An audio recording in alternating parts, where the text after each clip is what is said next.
Assalamualaikum warahmatullahi wabarakatuh. أعوذ بالله من الشيطان الرجيم. بسم الله الرحمن الرحيم. إياك نعبد وإياك نستعين. Kenapa kita perlu berbincang tentang persiapan Ramadan sekarang? Kenapa kok nggak nunggu akhir bulan Sya'ban, Ustaz? Allah Azza wa Jal memberikan sebuah keistimewaan untuk bulan ini, yang kita semua tahu. Tapi terkadang kita lupa. Bagaimana Nabi SAW menjelaskan tentang keutamaan bulan ini, bahwa di malam pertama di bulan Ramadan itu pintu-pintu surga dibuka, pintu-pintu neraka ditutup, setan-setan dibelenggu. Dan di setiap malam bulan Ramadan itu ada orang-orang divonis bebas dari api neraka. Wa fihi lailatun khairun min alfi syahr. Dan di bulan Ramadan kata Nabi SAW, ada satu malam yang lebih baik dari 1000 bulan. Lebih baik dari umur kita semua. Siapa yang umurnya 1000 bulan sekarang? Jamaah, ada yang umurnya 1000 bulan? 83 tahun kira-kira, plus 4 bulan. 6 ada? Hampir nggak ada. Dahulu umat-umat sebelum umatnya Nabi SAW dikasih umur yang panjang mereka. Nabi Nuh saja berdakwah selama 1000 kurang 50 tahun. Dan disebutkan bahwa beliau meninggal dunia itu umurnya 1400 tahun. Bulan yang dipilih sama Allah dari 12 bulan itu untuk diwajibkan rukun Islam berpuasa di bulan itu. Gak bisa digantikan dengan bulan lain.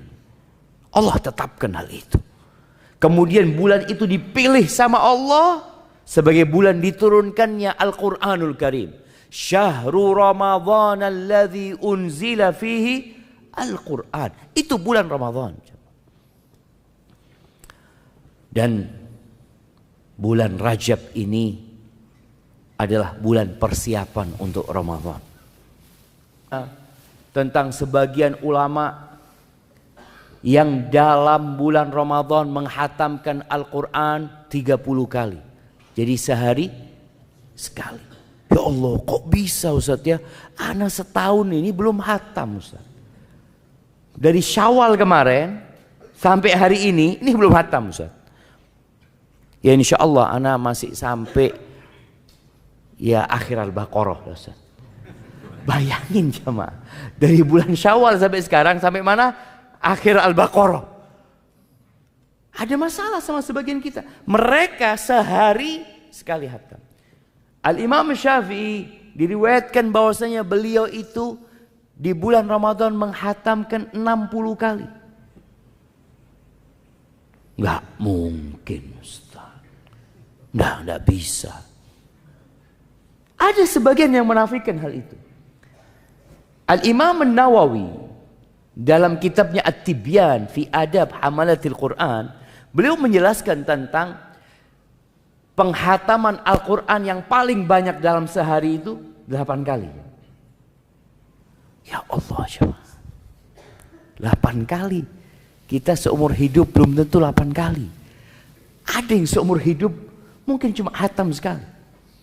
Ada yang hatam disebutkan 4 kali. Intinya kita melihat mereka di bulan Ramadan itu bisa melakukan sesuatu yang menurut logika sebagian orang nggak mungkin. Tapi dia lupa bahwa Allah memberikan berkah kepada waktu seseorang. Ada orang-orang yang dapat menyelesaikan buku-buku karyanya yang kalau dihitung dengan umurnya kadang-kala kita masuk, kok bisa? Ini ulama terdahulu belum ada laptop. Ulama terdahulu belum ada mesin ketik.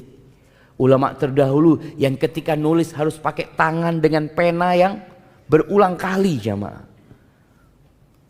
Habis pena, habis tintanya, dia taruh lagi di tinta, dia tulis lagi. Tapi mereka dapat menghasilkan hasil karya yang sampai hari ini umat Islam menikmatinya.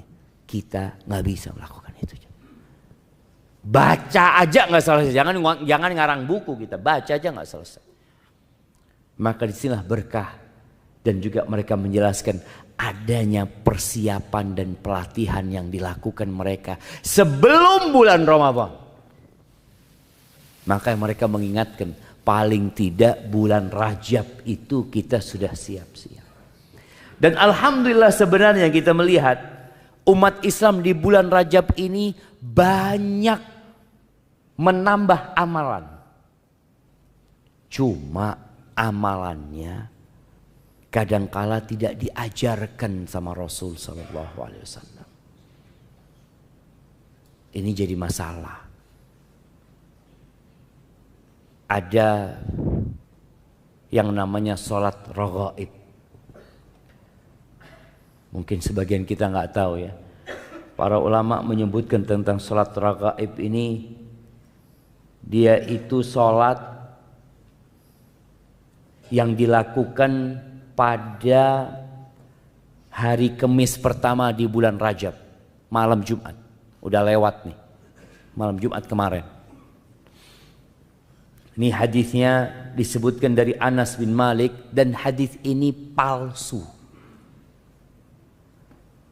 Dan yang palsu itu biasanya menarik jemaah. Karena pahalanya besar. Apalagi orang ini jarang sholat tuh mamanya. Dapat satu amalan yang pahalanya bisa menggantikan sholat yang dia tinggalkan. Pikirnya dia kayak gitu. Al-Imam An-Nawawi yang madhabnya Syafi'i, yang diikutin di Indonesia seharusnya. Beliau ditanya tentang sholat raghaib ini. Apa kata beliau? Ditanya, sunnah ini sholat, sunnah, fadilah atau bid'ah? Apa kata beliau rahimahullah? Hiya bid'at, qabihah, munkar. Dia adalah perbuatan bid'ah yang buruk, yang mungkar, asyaddal inkar, mustamila ala munkarat, yang isinya banyak kemungkaran. Fayata'ayyan tarkuha, harus ditinggalkan. Wal i'rad anha, berpaling dari salat ini. Wa inkaruha ala fa'iliha, dan orang yang melakukan itu harus diingkari, enggak boleh dibiarkan. Wala yughtar bi kathratil fa'ilina laha, jangan tertipu dengan banyaknya orang yang mengamalkan hal itu. Di berbagai negeri beliau mengatakan, wala bi kauniha madhkura fi qutil qulub, jangan pula terpedaya karena disebutkan dalam kitab Qutil Qulub kata beliau, atau di kitab Ihya Ulumuddin atau buku-buku yang lainnya, karena memang nggak ada itu seperti itu. Hadisnya palsu, panjang beliau menjelaskan hal itu. Mungkin sebagian orang tadi mempersiapkan diri untuk Ramadan dengan membersihkan diri dari dosa. Bayangin jemaah, kalau antum sholat itu aja 12 rakaat, mungkin sebagian mengatakan panjang juga, capek. Ya enggak lah, mudah sekali, dilakukan setahun sekali, tapi antum dapat pahala apa? Diampuni dosanya dengan sejumlah, diampuni dosanya dengan sejumlah buih di lautan, sejumlah pasir yang ada di muka bumi, seberat gunung-gunung, sebanyak daun yang berjatuh, dan antum akan bisa memberikan syafaat kepada 700 keluarga antum. Jemaah, santai jemaah, berhenti, tidak usah sholat. Kapan? Nanti Ustaz, tahun depan anak sholat lagi. Astagfirullahaladzim. Itulah jemaah, amalan-amalan yang tidak diajarkan Nabi SAW akan berdampak buruk kepada seseorang. Dia akan meremehkan dosa. Maka semoga kita tahu bulan Rajab ini memang bulan untuk bercocok tanam, tapi bercocok tanam yang sesuai dengan sunnah Nabi SAW. Karena syarat diterimanya amalan itu dua. Yang pertama, ikhlas. Yang kedua sesuai dengan sunnah. Kita nih yang udah kenal sunnah lebih sering menitik beratkan kepada sesuai dengan sunnah. Kita lupa dengan syarat yang pertama, yaitu ikhlasillahi ta'ala. Wallah jamaah, kalau kita puasa sesuai sunnah, umroh sesuai sunnah, haji sesuai sunnah, sodakoh sesuai sunnah, baca Al-Quran sesuai sunnah, tapi kita tidak ikhlasillahi ta'ala, nggak ada gunanya. Kata Allah dalam sebuah hadis qudsi, asyraka fihi ma'i ghairi taraktuhu wa syirka. Barang siapa yang beramal sebuah amalan yang dia menyisipkan selain aku dalam amalan itu, dalam niatnya, aku tinggalkan dia dengan yang aku disekutukan olehnya. Taib, ahibati fillah, perlunya persiapan ini sebagai bentuk kita serius, kita sungguh-sungguh. Perbedaan orang munafik dengan orang beriman, tatkala ada sebuah momentum. Kalau di masa Nabi SAW itu, ya ada panggilan jihad fi sabilillah, ada ajakan untuk berperang, yang waktunya itu kadangkala ya insidentil, tidak ditetapkan. Kita mau berangkat bulan ini, enggak dikatakan ya kita berangkat, umpamanya tanggal sekian, hari ini. Orang-orang munafik itu jamaah selalu saja punya alasan. Dia datang kepada Rasulullah SAW, ya Rasulullah, ana nggak bisa ikut perang, ana punya acara ini, ana punya ini, punya itu, mohon maaf mereka. Terus seperti itu. Nanti ketika Nabi SAW pulang dari satu peperangan dan mereka tidak ikut perang, mereka datang lagi minta maaf kepada Rasulullah SAW. Ya Rasulullah, kami ini sebenarnya kepingin ikut perang, kepingin berangkat, tapi mungkin anakku sakit, ini itu, banyak alasan. Apa kata Allah di surat At-Taubah ayat 46? Walau aradul khuruja la a'addu lahu uddah. Dan jika mereka benar-benar mau berangkat untuk berperang itu, tentulah mereka menyiapkan persiapan untuk keberangkatan itu. Siap tapi nggak jadi. Tapi kan dia mau berangkat.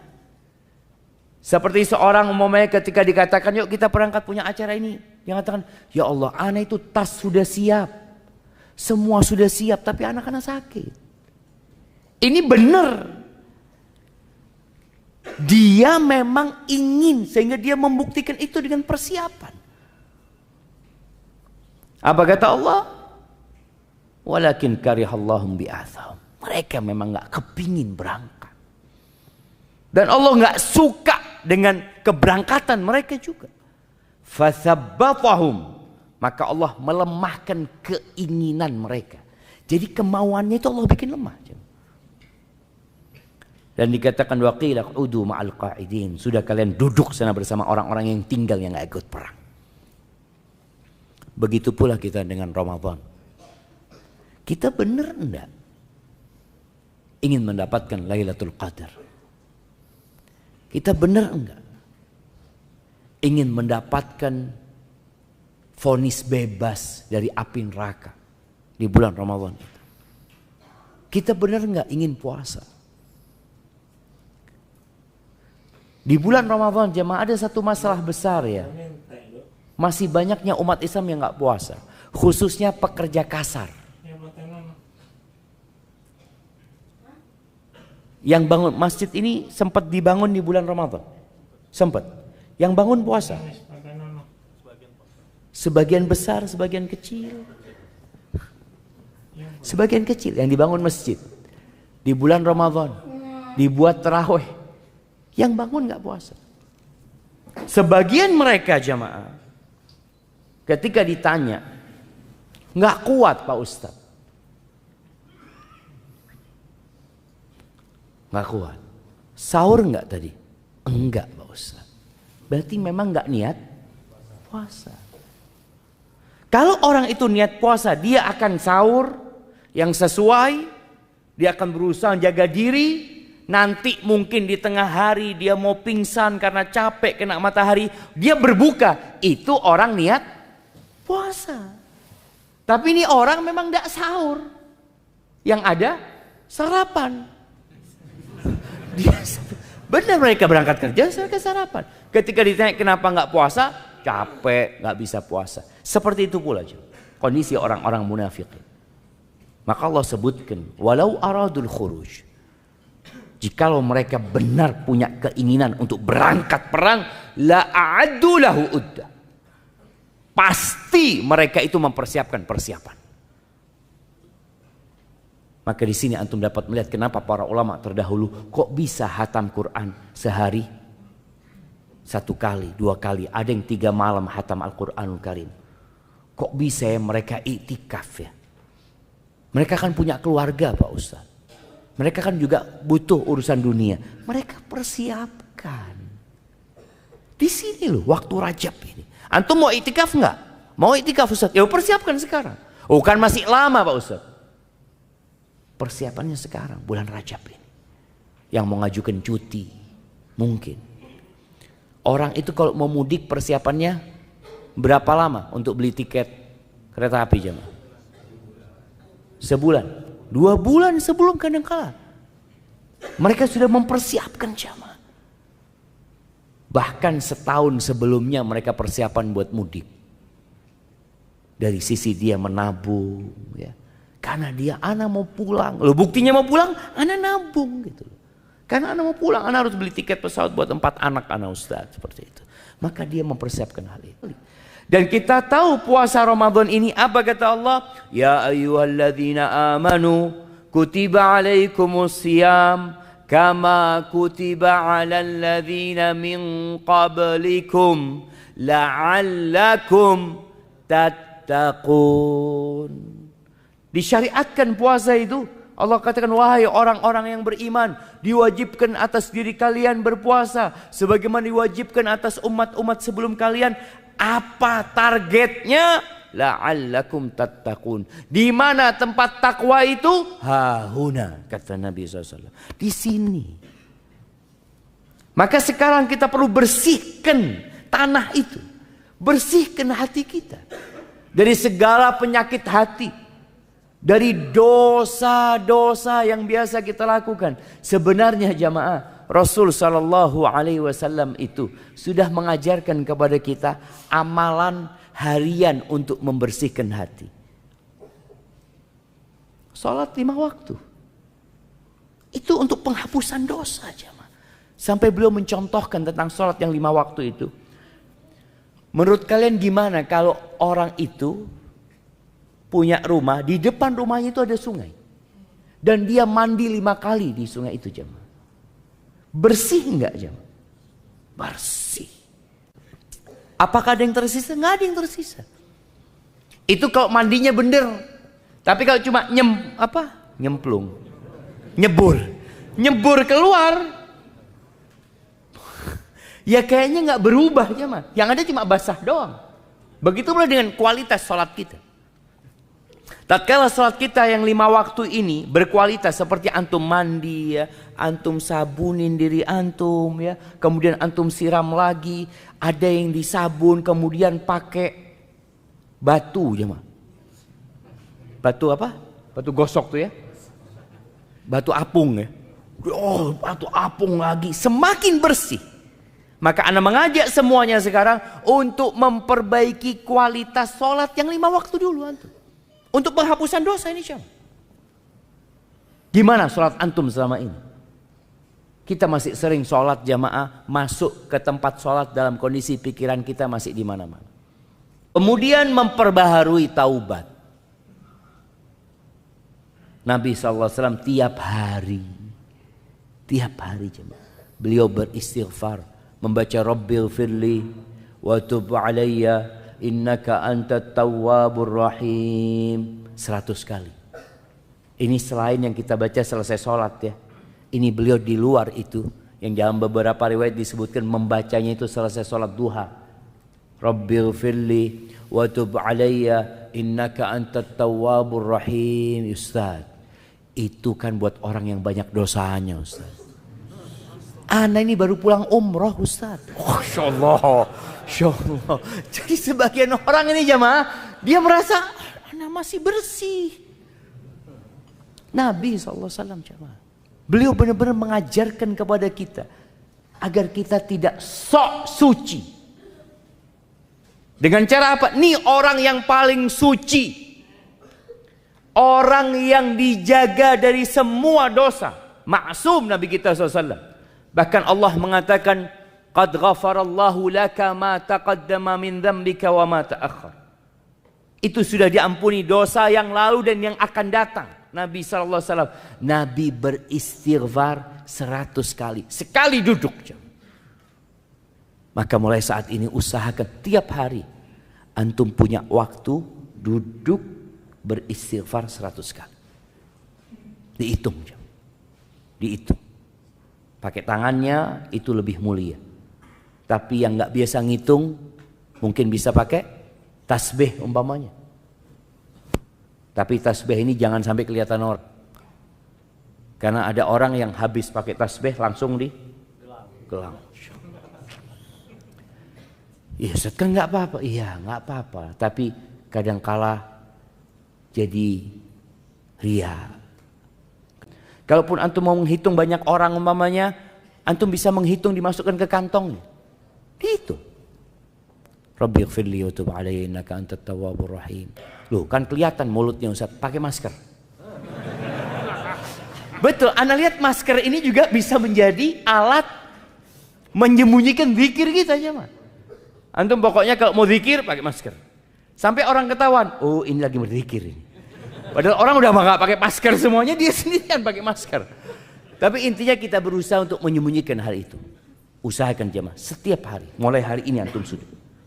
Camkan ana mau seperti Nabi SAW, sekali duduk 100 kali istighfar. Dan antum merasakan bagaimana hati itu jadi bersih. Karena Nabi SAW menyebutkan, idza adznaba au idza innal abda idza akhta'a khati'atan. Seorang hamba apabila melakukan perbuatan dosa, nukitat fi qalbihi nukta sauda. Akan ada nokta hitam. Itu seperti ilalang tadi yang ada di tanah. Akan ada nokta itu. Fa in huwa naza'a wastaghfara wa taba suqila qalbuh.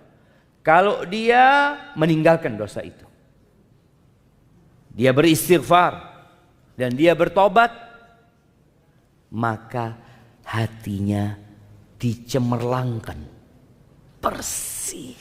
Jadi antum mau nanam apa saja siap. Wa in ada zida fiha. Kalau dia kembali berbuat dosa, bukan bertobat tapi nambah dosanya, maka akan ditambah nokta hitam itu hatta ta'luwa ala qalbi, sampai menutupin yang namanya jantung. Maka itu mungkin yang dapat kita lakukan di hari-hari ini. Selain menambah amalan-amalan lain jamaah, yang jelas bulan Rajab ini hindarin perbuatan dosa dan tambah amal-amal yang biasa Nabi ajarkan kepada kita untuk diamalkan. Puasanya Senin Kemis seperti yang Nabi SAW ajarkan.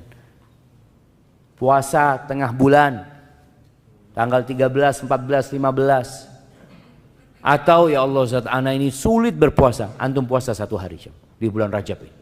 1 hari. Yang nggak pernah puasa sunnah, bulan Rajab puasa 1 hari. Karena Nabi SAW ketika ada seorang sahabat tanya sama Nabi SAW tentang puasa, Nabi mengatakan kepadanya, sum yauman fi kulli syahr. Sallallahu alaihi wasallam, puasa paling tidak 1 hari dalam sebulan. Maka antum puasa bulan Rajab. Nanti bulan Sya'ban lain lagi. Bulan Sya'ban itu bulan diangkatnya amalan dan Nabi SAW memperbanyak puasa di bulan Sya'ban. Kemudian bacaan Qur'annya mulai antum baca. Kenapa? Karena bulan Ramadan itu syahrul Qur'an. Kalau antum punya cita-cita menghatamkan Al-Quran di bulan Ramadan, maka di bulan ini pun antum sudah mulai membiasakan diri. Contohnya, setiap habis sholat wajib, ana mau baca 1 halaman. Sudah baca 1 halaman. Dan usahakan bacanya sama artinya. Sehingga nggak ada pertanyaan di bulan Ramadan. Ana sering ditanya di bulan Ramadan, Ustadz lebih afdol mana Ustadz? Baca Quran sama artinya atau menghatamkan Al-Quran tanpa artinya? Ini orang-orang yang memang jarang baca Quran. Muncul pertanyaan itu. Tapi kalau dia sudah tiap hari baca Quran dengan artinya, insya Allah nggak muncul pertanyaan itu. Karena dia sudah terbiasa dengan membaca dengan artinya. Jadi petunjuk dalam Al-Quran itu didapat dengan kita membaca artinya. Pahala insya Allah didapat dengan kita membaca huruf-hurufnya. Ahibati fillah. Kemudian bicara tadi membersihkan hati jamaah. Bersihkan hati dari segala penyakit juga jamaah. Quran ini termasuk yang membersihkan hati. Dan banyak penyakit hati ini diantaranya hasad, iri, dengki. Ada di antara kita yang masih menyimpan dendam sama saudaranya, sama kerabatnya. Tolong diselesaikan di bulan ini. Karena bulan Sya'ban bulan diangkatnya amalan jamaah. Yang punya ya mungkin tidak bertegur sapa dengan saudaranya. Mulai saat ini antum datang minta maaf sama dia. Dengan itu semoga Allah ya membersihkan hati kita dan kita benar-benar siap untuk masuk ke bulan Ramadan. Allahumma barik lana fi Rajab wa Sya'ban wa ballighna Ramadan. Baik, itu mungkin dapat Anda sampaikan. Ini ada beberapa pertanyaan yang masuk. Ustaz, saya adalah pelaku maksiat yang sangat akut. Alhamdulillah sekarang telah mengenal sunnah. Tapi masalahnya saya kembali sering melakukan maksiat yang menjadi kebiasaan tersebut. Terutama ketika sedang sendirian. Padahal usia saya sekarang sudah 40 tahunan. Dan sudah berkeluarga. Kenapa saya berat meninggalkan kebiasaan maksiat yang parah akut tersebut. Sekalipun saya sudah mengenal sunnah. Tolong nasihatin dan doakan saya agar saya bisa bertobat dan wafat dalam keadaan husnul khatimah. Terima kasih, jazakallah khair.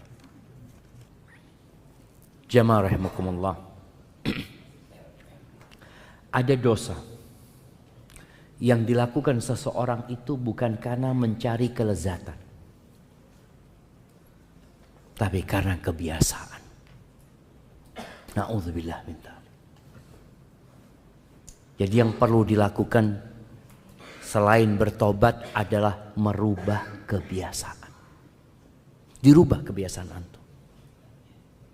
Ketika sendirian antum biasa ngapain? Dahulu. Sekarang dirubah. Ketika sendirian biasakan antum baca Quran. Sudah. Sendirian antum baca Quran. Bisikan-bisikan jahat ya. Ajakan untuk melakukan kebiasaan lama itu dirubah. Baca Quran. Nanti datang lagi gak mampu untuk menolak bisikan tersebut. Antum tinggalkan kesendirian antum. Antum keluar. Di tempat yang lebih banyak orang. Karena terkadang kita bisa malu sama manusia. Tapi lupa malu sama Allah Azza wa Jalla. Belum terbiasa kita dengan hal itu. Yang kedua berdoa antum. Minta sama Allah. Di antara doa yang diajarkan Nabi SAW. Beliau mengatakan Allahumma inni a'udzubika min syarri sam'i. Wa min syarri basari. Wa min syarri lisani. Wa min syarri qalbi. Wa min syarri mani. Baca ya Allah aku berlindung kepadamu dari kejahatan pendengaranku. Dari keburukan penglihatanku. Dari keburukan lisanku. Dari keburukan hatiku. Hati ini kadang-kala berpikir yang enggak-enggak. Dan dari keburukan kemaluanku. Nabi berlindung. Artinya kita ini jangan pernah bersandar kepada diri kita. Anak udah belajar, anak sudah ngerti sunnah. Kita harus bersandar dan bergantung sama Allah Azza wa Jalla. Maka ganti kebiasaan antum. Kemudian ketika seorang terjebak dalam perbuatan dosa yang dulu pernah dia lakukan, segera dia bertobat. Segera dia meninggalkan. Jangan sampai ada pikiran menunda tobatnya. Kadang-kadang orang mengatakan, ya Allah aku berbuat dosa lagi. Dia berpikir untuk melanjutkan dosa itu karena bisikan syaitan mengatakan, udahlah tobatnya sekalian aja nanti. Seperti itu. Nanti tobatnya kalau berangkat umroh. Tobatnya nanti kalau masuk bulan Ramadan. Jangan. Karena ketika antum menunda tobat, tadi yang kita bicarakan, noktah hitam itu terus di jantung antum. Sampai sulit menerima nasihat jamaah. Dan terus beristighfar mohon ampun sama Allah SWT. Insya Allah Allah akan jaga hambanya yang benar-benar sungguh-sungguh niat meninggalkan dosa. Assalamualaikum, izin bertanya Ustaz, mengkodok puasa Ramadan sampai kapan? Sampai lunas. Loh iya cuma sampai kapan mengkodok puasa Ramadan? Ya, sampai lunas. Artinya kalau ternyata sampai bulan Sya'ban belum lunas, antum masih punya utang. Dan Allah kasih waktu mengkodok itu jemaah sampai datang waktu yang selanjutnya. Artinya kita dikasih waktu sampai bulan Sya'ban. Karena nanti masuk Ramadan sudah ada kewajiban yang baru. Maka tolong disegerakan mengkodoknya, jangan sampai lewat Ramadan. Tapi kalau kemudian sampai lewat Ramadan belum bayar utang, tetap itu terhitung utang, harus dikodok gitu. Dan juga harus beristighfar mohon ampun sama Allah SWT. Ustadz, untuk ibu hamil dan menyusui, jika niat puasa tapi qadarullah harus dibatalkan karena kondisi tertentu, apa masih mendapatkan pahala ya Ustaz? Cuma niat saja itu sudah ditulis pahala. Bagaimana kalau dia niat kemudian sudah puasa lalu dibatalkan karena kondisi? Dapat pahala itu jemaah. Dia tetap akan mendapatkan pahala. Dan kita ini jemaah bermuamalah dengan Allah yang tahu dengan isi hati kita. Maka kita jangan sampai sibuk dengan penglihatan manusia, lupa dengan pengawasan Allah kepada kita. Maka niat seorang mukmin itu bisa jadi lebih besar daripada amalannya. Abdullah bin Mubarak mengatakan, kam min amalin saghirin tukatsiruhun niyah, wa kam min amalin kabirin tusaghiruhun niyah. Berapa banyak amalan yang kecil tapi jadi besar gara-gara niatnya. Dan berapa banyak amalan yang besar jadi remeh gara-gara niatnya. Maka tolong peduli banget dengan hati kita ini. Mohon nasihatnya. Bagaimana menolak ajakan dari keluarga ziarah ke Banten? Ke Banten. Tapi supaya mereka mengerti dan tidak menyinggung mereka. Karena keluarga masih sangat kental dengan kegiatan yang mereka anggap mengunjungi makam wali itu. Berkah dan baik. Ahibati fillah, ketahuilah bahwasanya ziarah kubur itu baik. Ziarah kubur itu dianjurkan. Bahkan Nabi SAW nyuruh ala fazuruha, ziarah kuburan. Tujuannya apa? Ini yang orang kadangkala lupa dengan tujuan ziarah kubur yang utama. Nabi SAW ketika menyuruh para sahabat ziarah kubur, tujuannya apa? Fa innaha tudzakirul akhirah. Ziarah kubur itu mengingatkan kepada akhirat. Ziarah kubur itu melembutkan hati. Itu tujuannya. Bukan ngalap berkah ketika ziarah kubur. Sebagian orang itu ziarah kubur tujuannya dunia, bukan akhirat. Tujuannya ziarah kubur supaya lancar rezekinya, usahanya ya lebih bagus, lebih ramai. Ada yang seperti itu jemaah. Maka silahkan ziarah kubur. Dan jangan merepotkan diri ziarah kubur ke tempat yang jauh. Karena sejatinya kuburan yang di dekat rumah kita itu juga dianjurkan untuk diziarahin. Maka Al-Imam Nawawi menyebutkan bahwasanya diperbolehkan kita itu ziarah kuburannya orang kafir. Tujuannya apa? Ingat mati. Bukan mendoakan orang kafir, bukan. Tujuannya kita datang ziarah ini loh. Orang terkaya di Indonesia. Oh ini ya, mati gitu. Allah. Jadi tujuannya itu supaya ingat mati, ingat sama akhirat jemaah. Bukan ingat sama dunia. Adapun mendoakan yang meninggal dunia itu nggak harus ziarah kubur. Di sini di masjid antum bisa doakan orang tua antum. Bisa doakan ulama-ulama yang meninggal dunia. Di sini antum doakan mereka. Ketika antum berangkat umroh di tempat-tempat mustajab, antum doakan orang-orang yang berjasa, yang mereka banyak berbuat baik kepada antum umpamanya. Itu di waktu-waktu yang mustajab. Tidak harus dengan ziarah kuburnya. Kalau memang kita pas ziarah kubur ya kita doakan. Tapi tujuan utamanya adalah tudzakiru al-akhirah, mengingatkan akhirat. Jadi kalau tadi dikatakan bagaimana ketika keluarga ngajak ziarah, ayo ziarah ya. Ini ada kuburan di sebelah sini. Nggak harus kuburan yang jauh, jamaah. Aja bismillah. Kita lihat di sana, kita doakan mereka yang meninggal, ucapan salam kepada mereka supaya ingat akhirat.